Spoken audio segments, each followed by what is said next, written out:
कार्तिक मास कथा अध्याय 8। कार्तिक मास के 8वें अध्याय में भगवान श्री कृष्ण नारद जी को कार्तिक मास व्रत की उद्यापन विधि के बारे में विस्तार पूर्वक बताते हैं। नारद जी बोले कि हे राजन, अब मैं कार्तिक के व्रत की उद्यापन विधि सम्यक प्रकार से वर्णन करता हूँ, उसे ध्यान देकर सुनिए।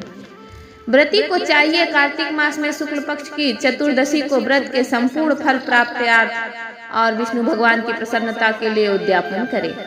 तुलसी जी के ऊपर सुंदर 4 दरवाजे बनावे, बंधनवार तथा फूलों से सुसज्जित करे, चंवर से सुशोभित वह मंडप बनावे। चारों द्वारों पर मिट्टी के बने हुए पुण्यशील, सुशील, जय और विजय नामक 4 द्वारपालों को पृथक पृथक बैठाए। तुलसी की जड़ में 4 रंगों से सुशोभित उत्तम सर्वतोभद्र का चक्र बनावे। उसके ऊपर पंचरत्न नारियल रखे और शुद्ध वस्त्र से कलश को आच्छादित करे।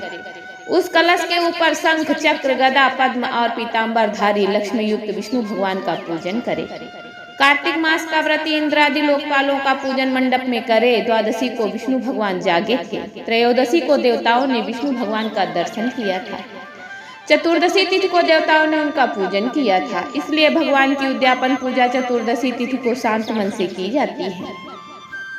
इस दिन संयम और शांत चित्त से व्रत भी करना चाहिए। अपने गुरु की आज्ञा अनुसार स्वर्ण की मूर्ति बना कर षोडशोपचार तथा विविध नैवेद्य आदिकों से भगवान का पूजन करें। विविध प्रकार के मांगलिक गायन वाद्य तथा कीर्तन करके उस रात्रि में जागरण करें।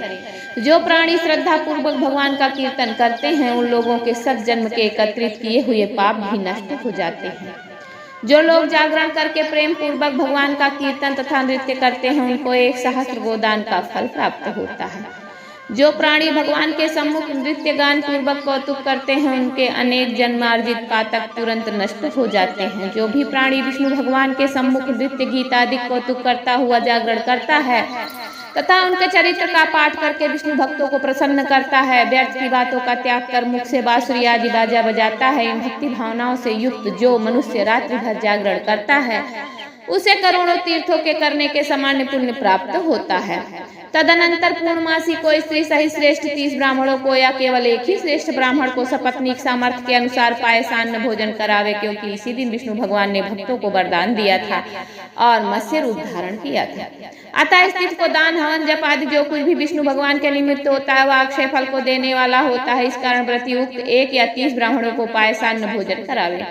तब देवताओं के देवता विष्णु भगवान को तथा देवताओं को अलग अलग प्रसन्न करने के लिए अतो देवा इन दोनों वैदिक मंत्रों से तिल और पायसांत का हवन करे। उन ब्राह्मणों को अपनी सामर्थ्य के अनुसार दक्षिणा दे प्रणाम करे। पुनः विष्णुदेव की पूजा कर अन्य देवताओं तथा तुलसी का तथा कपिला गौ का पूजन कार्तिक व्रती सावधानी से करे। व्रत का उपदेश करने वाले सपत्नीक गुरु तथा उन सपत्नीक ब्राह्मणों का वस्त्र आभूषण आदि से पूजन कर क्षमा की प्रार्थना करे। प्रार्थना मंत्रों का अर्थ, आप सब लोगों की अनुकंपा से मुझ पर विष्णु भगवान सर्वदा प्रसन्न रहें। इस व्रत के करने से मेरे 7 जन्मों के किए हुए पाप नष्ट हो जाए और मेरी संतान चिरंजीवी रहे। इस पूजा के द्वारा मेरी सभी अभिलाषा पूर्ण होवे। मेरी मृत्यु होने के पश्चात मुझे अस्य दुर्लभ विष्णु लोक प्राप्त होवे। व्रत करने वाला इस प्रकार ब्राह्मणों से क्षमा की प्रार्थना करे और उनको प्रसन्न करके विदा करे। पूजा की उन संपूर्ण वस्तुओं को गौ के साथ गुरु को दे दे। इसके पश्चात बंधुओं और मित्रों के साथ स्वयं भी भोजन करे। कार्तिक अथवा माघ मास के उद्यापन के नियम इसी प्रकार कहे गए हैं। इस प्रकार जो प्राणी विधान सहित कार्तिक मास का व्रत और उद्यापन करता है, वह पाप रहित होकर मनोभिलाषी कामनाओं को प्राप्त करता है, अंत में विष्णु लोक में निवास करता है। तीर्थों, दानों तथा सब व्रतों को करने से जो फल प्राप्त होता है, उनसे करोड़ गुना अधिक पुण्य फल विधि पूर्वक कार्तिक मास का व्रत करने से मिलता है। वे प्राणी धन्य हैं, वे पूजनीय हैं और उन्हीं का इस संसार में जन्म लेना सफल है, जिन्होंने विष्णु भगवान की भक्ति में तल्लीन होते हुए कार्तिक मास का व्रत किया है। कार्तिक मास का व्रत करने वाले के पुण्य भय से उसके समस्त पाप कांपते हैं और इधर उधर भागते फिरते और कहते हैं कि अब हमारा जाना कहाँ होगा।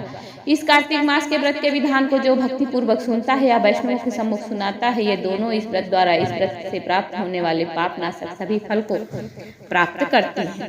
बोलिए विष्णु भगवान की जय।